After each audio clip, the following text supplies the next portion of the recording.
دنیا میں تین خوبصورت ترین جگہیں خانہ کعبہ، روضہ رسول، ماں کی گود۔ ایک ہی راستہ تھا، حضرت موسیٰ علیہ السلام گزر گئے اور فرعون ڈوب گیا۔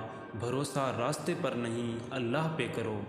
اللہ جب انتظار کے ذریعے آزماتا ہے تو شیطان دعا نہ قبول ہونے کے وسوسے تمہارے دل میں ڈالتا ہے۔ جب اللہ نے سورہ آل عمران میں فرما دیا ہے کہ دعا پہاڑوں کو بھی ان کی جگہ سے سرکا سکتی ہے، تو پھر قبولیت کا شک تو نہیں بنتا۔ وہ تو ان دروازوں کو بھی کھول دیتا ہے جن پر تم دستک نہیں دیتے، تو پھر ان دروازوں کو کیوں نہیں کھولے گا جن پر مسلسل تمہاری دستک کے نشان ہیں۔ دعا کے دوران آنکھوں کا بھر آنا قبولیت کی سب سے بڑی دلیل ہے۔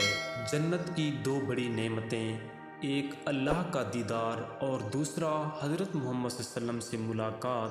یا اللہ ہمیں دونوں نصیب فرمانا۔